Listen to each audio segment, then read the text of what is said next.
Alrighty, welcome back.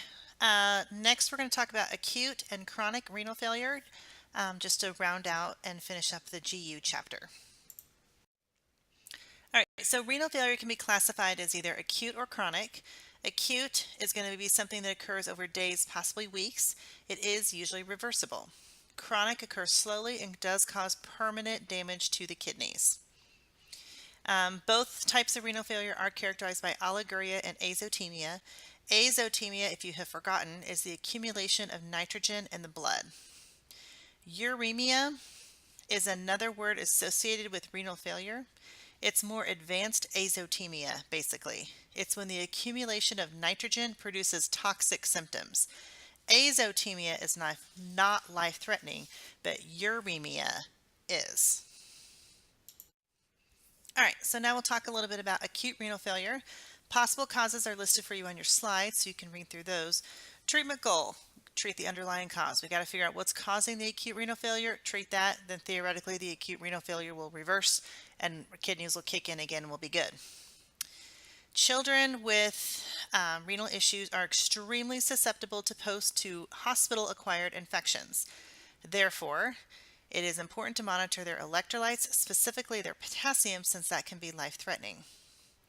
With renal failure, there is a decrease in your glomerular filtration rate, your GFR, and you usually see an elevated BUN and a reduction in the renal blood flow. This is diagnosed by lab studies, specifically the BUN, serum creatinine, pH, sodium, potassium, and calcium. All right, so complications are listed for you. But if the renal failure is due to dehydration, then you're going to give IV fluids to restore the vascular volume. A Foley catheter may be placed to assure no urinary retention, as well as maintain an accurate INO. When the child starts peeing again, they may pass really concentrated electrolyte-rich urine. So it will be important to monitor serum electrolyte levels too. One of the complications of rehydration is water intoxication, resulting in hyponatremia.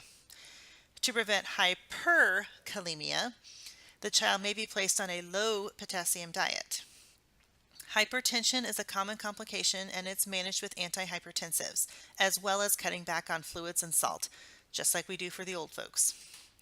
Anemia can also occur and is managed with transfusion of packed red cells if the hemoglobin drops below 6. Seizures can happen in response to the uremia, hypertension, hyponatremia, or the hypocalcemia. This is going to be treated with anti-seizure meds. Cardiac failure and pulmonary edema are associated with hypervolemia, and treatment is to reduce the fluid volume with diuretics and water and sodium restriction. That's a lot of scary stuff I just laid out there.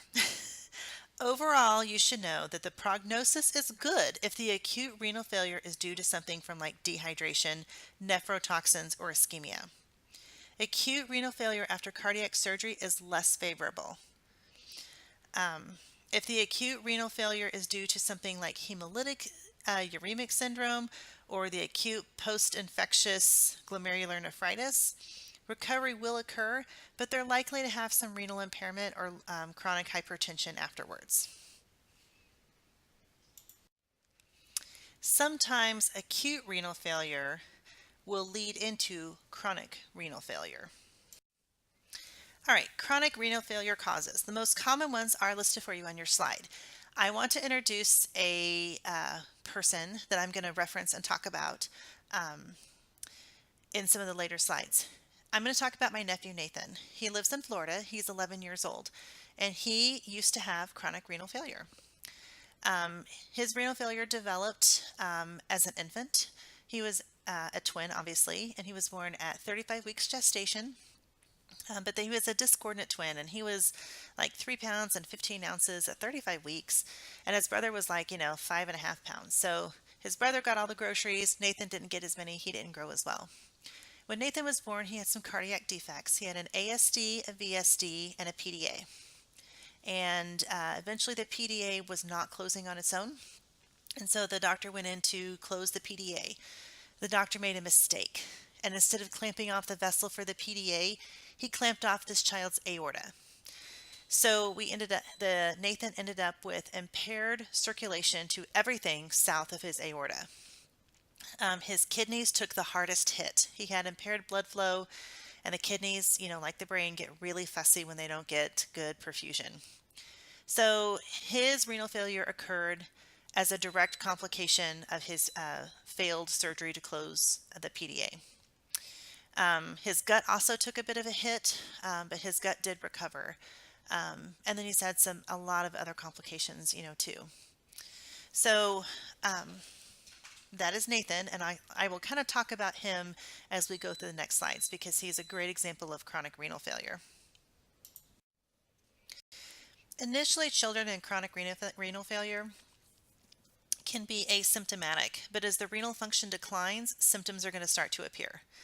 There's a great box, 44-7, on page 1412 in your book. That gives you a complete and exhaustive list of most common signs and symptoms of chronic renal failure. And then I've listed out some of the complications that result from chronic renal failure, because you need to understand how much the kidneys impact the growth and development of children. I mean, when you read through this list, you can see all the different ways that this really does affect children. So your pathophysiology is, as the nephrons are damaged and destroyed, the kidneys fail to adequately remove the waste from the blood. This results in increased levels of the BUN, creatinine, water and sodium retention, hyperkalemia, metabolic acidosis, calcium and phosphorus alterations. All of those things arrest growth, which means it stops growth. It can cause bone pain and deformities, anemia, and overall impaired growth. Children in chronic renal failure are more susceptible to infection, especially pneumonia, UTIs, and septicemia, and they are extremely sensitive to vascular volume changes. So diagnostic evaluation labs, I pretty much covered that already.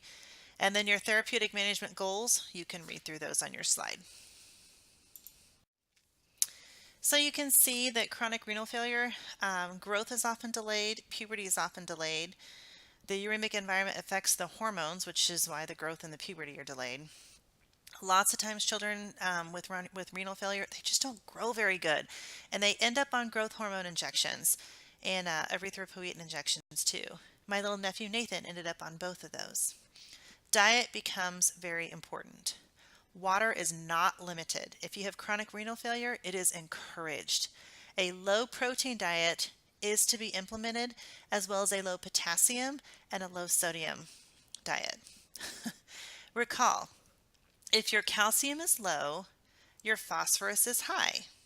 So high phosphorus is controlled by oral administration of calcium carbonate or other phosphate binding agents that will decrease the GI absorption of the phosphorus, thus reducing the serum phosphorus.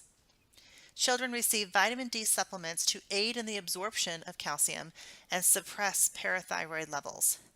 Metabolic acidosis is corrected with sodium bicarb or with sodium and potassium citrate. Because growth is impaired, they often get injections of growth hormones, which I already said. Bone deformities can be corrected with braces, surgery, or therapy. Teeth are often discolored, and they may have alterations in their size and shape. They're often hypomineralized, and these children may have a lot of canker sores. The anemia is going to be treated with the injections of erythropoietin. Hypertension is managed by that low sodium diet, fluid, sometimes with fluid restrictions, although most of the time they just need these kids to pee. But diuretics. Seizures are going to be managed with anti-seizure meds. Infections are treated swiftly. This is children with chronic renal failure. These are not the kids that the pediatricians are going to be like, well, let's just hold off on that and see if we can clear this infection on our own. No, they sneeze and they're going to get antibiotics. They get a throat tickle, they're going to get antibiotics. When the child reaches end-stage renal disease, the next step is a kidney transplant or dialysis. The problem with renal transplants in children is that they may need additional transplants 2 or 3 more times in their life because the transplanted kidneys just don't last forever.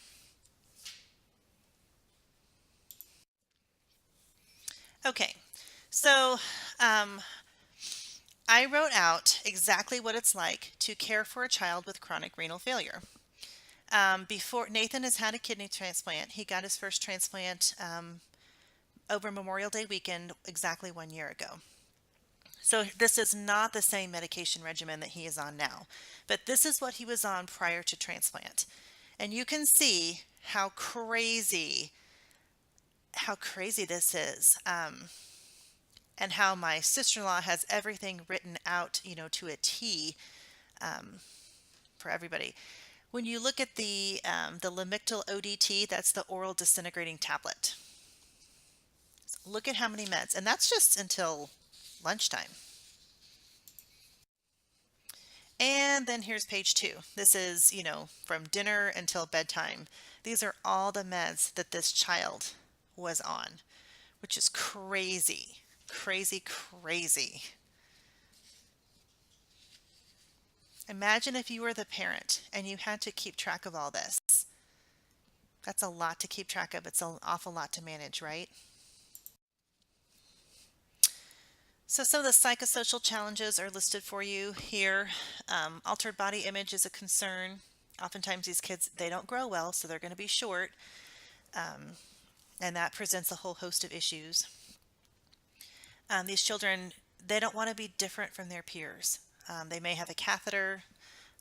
They have to adhere to their special diet. There's all these different ways that these kids are indeed different than peers. Then, of course, they're going to have restrictions on physical activity, such as, no contact sports. These children may miss school often, especially if they're on hemodialysis. But also, they're going to miss school often because they're going to get sick. They have lowered immunity. And germs are where kids are. Kids are in schools. So lowered immunity, and you send, these poor kids into a environment with a whole bunch of other kids, they're going to get sick, and then they're going to miss school for that too. The uremia decreases cognition and affects the ability to concentrate. So some strategies are listed for you there on your slides. Now, I will give you guys an update on Nathan now that we've kind of talked about renal failure. Nathan's, I told you he got his kidney transplant. He went into full-fledged end-stage renal disease. They went ahead and put him on the transplant list, and we thought we had a kidney at one point, and then they damaged the kidney when they were taking it out of the donor, and so then that rendered it useless for Nathan, so we had to wait again. But it was a good dress rehearsal, got all dressed up, ready to go for the new kidney. And then about a year ago, they got the call over Memorial Day weekend that they had a new kidney for Nathan, and it was a perfect match. They went to the hospital. They went to the specific special transplant hospital. Again, he lives in Florida. And he got his new kidney. And he was in the hospital for, I want to say, at least a week, maybe close to 2 weeks. Everything was going great. Nathan went home. He had a good summer. It was very important. He couldn't travel, couldn't be on an airplane. Have to keep him well and away from sick people because he's on serious immunosuppressants now, so his body does not reject the kidney. And he will be for life. And then last fall, he started complaining about a lot of belly pain. And they admitted him. They took him back to the hospital. They admitted him. They thought he had, constipation. They cleaned him out. They messed around with him for months. Turns out he was brewing cancer.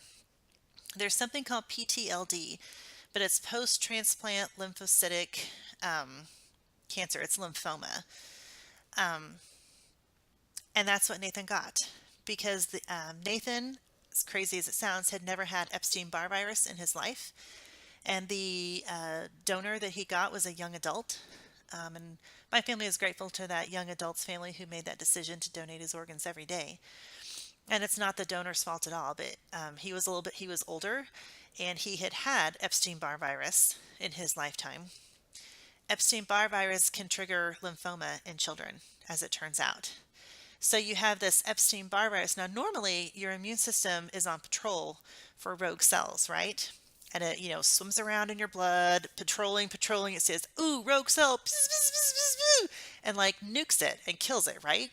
That's what your body does all the time because all the time your body has like a little rogue cell or like a little cancer cell, and your body's like, ooh, cancer, must annihilate, and it kills it. That's what our good immune system is there for. But in Nathan's case, he's on immune suppressants. So his immune system is not working at all. It's not working at full capacity. So these cancer cells slipped by the immune system and nobody realized it for a long time. So they did a PET scan last fall and he lit up like a Christmas tree, and he had lymphoma very widespread. So he went through chemotherapy, and he tolerated the chemo great, and he did well. We thought we got all the chemo. We thought we got a clear scan earlier in May, and he was finally able to come to Missouri and see all his Missouri family for the first time in years. Like probably 4 or 5 years was the first time he's been to Missouri. He doesn't hardly remember the last time he was here. They left his port in because there was a spot they were concerned about, but they said, we think we got it all, but let's just leave it in just to make sure. They got back to Florida and they've done another repeat PET scan, and the cancer's back. We're not sure at this point if the cancer, if it's the same cancer, if we just didn't get it all the last time, or if the cancer has, actually come back. So he's getting ready to start a more virulent and much more aggressive type of chemo this time. Possibly do some radiation. We're not exactly sure. But then we're undergoing more testing. So this poor child who's had heart surgery, Nathan has a whole host of, other complications from all of his issues. He has autism. He had all his renal issues. He has had heart surgery. He's had cancer. Now we can add that to his list. So this poor child has been through absolute hell in his, 11 and a half years of life. And yet he is the strongest kid you've ever seen. You give him a shot, he doesn't even flinch. This child has known nothing but going to the doctor every week to either have labs drawn or to see a specialist or go, he doesn't complain or do anything when it's time to start an IV because he's grown up with this literally his entire life. So, those are some of the challenges that kids with renal failure face. And just because you get a kidney transplant doesn't mean that everything is going to be smooth sailing from here on out. PTLD is a complication from cancer or from a kidney transplant. And unfortunately, in Nathan's case, it seems like if there's going to be a complication, he's going to get it. So that is Nathan's story. I hope you guys learned some things from that.